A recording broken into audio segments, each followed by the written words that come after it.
Hey, let's go with the Muse. And you're watching the AV Room on 99X.com.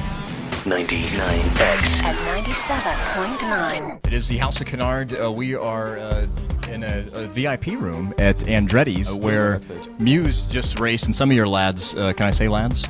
Oh, you can say, yeah, we definitely are still out racing some of our winners. Yep. And I'm with Matt, are you the brains behind the outfit? Is that what you call yourself? I'm not sure if I call myself that, no, but no, yeah, I write the songs, so I suppose, so you could say there's something there. I would say. And then right when Matt and Muse came in the door today, it's been about 9 years since you and I... since we last met, yeah. Since we met. And, eating grits. Yeah, eating grits at a Waffle House. Yeah. Like, you guys had literally been in the States for either one day, or that might have been your first day. And you took us straight to the deep end. What would you say has changed the most in those 9 years, besides missing me, which I know there's a longing? What do you think the biggest change has been? Well, no, I think we've become a much better live band. I think back then we were just cutting our teeth, you know, we were still sort of a little bit unsure what we were doing on stage, just getting to know ourselves really, and, you know, we've been touring, like, we've probably been around the world about 5 times since then, so we've really, you know, we played like hundreds of festivals around Europe and, you know, toured with loads of bands and just really developed ourselves as a live act, you know. I think that's the biggest change. Yeah, and I think, you know, progressively you guys, I mean, each CD just gets better and better and better, the new one. The Resistance, crazy good. Cool.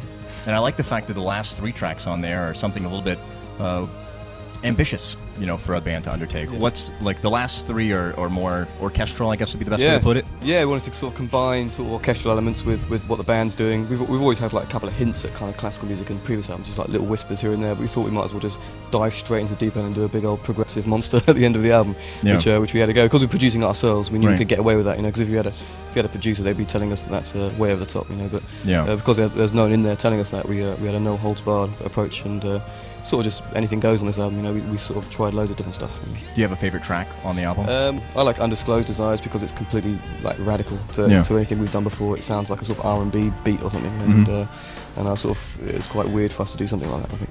That works. I like MK Ultra.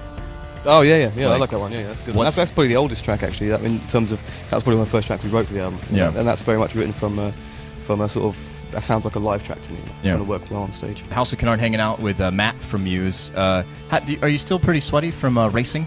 I couldn't believe it. It's quite a workout, wasn't it? I thought it would be just like a casual race, but it's like totally stressful down there and spinning out and crashing into everyone. It was good fun. And I think we realized as we were walking in here, you bested my time. Just about 0.3 of a second. Yeah, just 0.3. So, but we're still yet to Dom's. I think the king of the track. Yeah, he's got 20. He's a whole second ahead of us. Yeah, I don't know. Are you guys pretty competitive? Yeah, pretty. Yeah, Tom is out there. He's desperate to beat our tour manager. They've got real issues between those two, and there's always, every time there's some kind of sporting event, they kick off, you know. But Tom, weirdly enough, Dom's way ahead this time. So yeah, because I will tell you, when we went out there, because you guys have been racing our listeners, your tour manager said, well, all 5 of us got to get out there at some point. So I can definitely feel there's a little camaraderie, but also that competitiveness as well. There's a competitive edge, definitely. Do you guys also share that same spirit when it comes to like the songwriting and music process? Well, in the studio, certainly there's everyone's trying to better themselves. You know, everyone's, because it's a 3-piece. It's kind of like 2 people gang up on one and tell him he's not doing a good job. You know, so it's always 2 against 1, so it can get a bit stressful. You know, there's a couple of moments where me and Chris were like pushing Dom to be better and playing better and better, and he got really stressed and threw his sticks at us and left the room for like a couple of days. Did see him for a couple of days. But you know, when you make an album, you have all these kind of, you know, you have fights and ups and downs all the time. But it's all part of the process. You know, in the end result is worth it, I think. Yeah, especially the way this CD turned out. Do you have a favorite of the CDs you guys have released?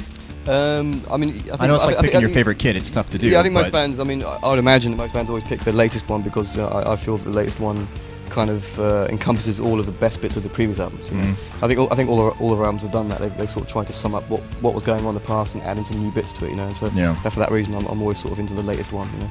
Yeah, I definitely feel that you guys are probably technically one of the best bands out there today. Just like when you get the CD, like it's just full of sound and music, and the lyrics are poignant. It's fantastic. Do you guys take pride in maybe that angle of it? Oh well, I mean, which is kind of, we've always, when we first started playing together, we were quite into prog bands like Rush and that kind of stuff, you know. So we were quite into being sort of good instrumentalists when we first started. Yeah. But songwriting came a lot later because we've been together since we were like 15, 16 years old. And those first 3 or 4 years, I didn't really sing at all, and we were just kind of playing real technical stuff. You know, Yeah. we sounded a bit like Primus or something, Right. in the early years. But then when I started sort of songwriting, getting more into lyrics and more melodic stuff, that took the band in a totally different direction. But I think underneath that all, the kind of some of that sort of technical stuff is still, you can sort of still hear it hanging around, you know. Yeah. Now you're going to be under the gun a little bit. It's Okay. subjective lightning round. Right. So we're going to put 99 seconds on the board because we're 99X. We like to tie everything in there because we're clever like that. So you've done that. Just like I'm sure you're going to have an album called Amusing. do you guys talk about that at all? We're working on that one. So it's subjective lightning round. I'm going to throw something at you, you throw it back, Okay. and we'll go from there. Favorite color? Blue. I'll take it. First car? Lotus Elise. Really? I'm going to take that. Favorite food? Pasta. No, I need another one. Indian curry. Lars Metallica said Indian as well. Right. Favorite new band? Bat for Lashes. Well, what's that band with the Queens of Stone Age guy? A couple of, like a super group. Them Crooked Vultures. Them Crooked Vultures. I'll take that. Greatest superhero? Incredible Hulk. One more. No. Superman. Superman? I'll take that. Okay. Favorite TV show? Lost. Oh, good. I like that as well. Best place to play, city-wise? Best place to play. Santiago. What about in the world? Santiago. Oh, with the British accent, I take Santiago. That as, I take that as San Diego. Right, okay. How about in the U.S.? In the US, that's a close call. I'd say Los Angeles. Let's try another one. Yeah. Might begin Atlanta. With, Yeah, I think Atlanta would definitely be top of the list. That is amazing. Greatest European band? As in not from the UK, or you mean? Yeah. Okay. Queen. Queen. All right, and last one since 99 seconds is up. Favorite composer? Vincenzo Bellini. I'll take that. Okay. I like Mendelssohn. Okay, very good. So there you go. 99 seconds. You did very well. Got through a lot of questions. I'm impressed by your first car. Yeah. That's straight up your first car? Well, I mean, apart from this first car that I bought with my money. Yeah. Okay, good. Yeah, because up until that point, I was just nicking my mum's car. You know? Yeah. So, but when I saved up to buy something decent, and I thought I'd get a Lotus Elise. Yeah. Good for you. Which is it's like a big version of one of those go-karts. Oh, I know what the Lotus. Yeah, that's a rock star car. Yeah. All right, now it's the last question, and it's a two-parter. We have something here called VH1 Rock Honors or MTV Icon, where a band's being paid tribute to. They're going to perform at the end of the night. Right. And this one, they can be alive or dead. Who do you have to get in front of to play before them to pay tribute? Because you love them that much, and you have to play one of their songs. Who's it going to be? Like us doing a cover of someone. Yep. I'd love to do Rage Against the Machine track, but I can't do Zach's. It doesn't matter. I can't do Zach's. Give it your rapping best style. shot. Yeah, well. So I'd Rage love Against to. the Machine. Freedom. Yeah, Freedom? That would be the track. Yeah. Now we're going to flip the switch. Yeah. Muse is going to be paid tribute to. Who do you want? And it's not an ego thing. It really isn't. It really is one of those things like, who do you think would be cool to get in front of you out there? It's because you want to hear what they do with one of your songs. Who is it and what song do you want? I don't know, like some kind of weird death metal band or something, you know, like Pantera or something like that. It's Okay. Like some total, like, just, you know, changing the track completely. What would you want? Maybe like a metal version of the symphony, you know, like of Exogenesis symphony. Yeah. That'd be good. Nice. I like those. Those are fine answers all the way around. Matt, I appreciate hanging out and you and the guys coming to Andretti's today and racing the listeners. Cool, and pleasure. have fun tonight with opening up for U2. Yep. Do you guys get to hang out and talk much? Yeah, we've seen them around a couple of times. They've invited us to come on their plane.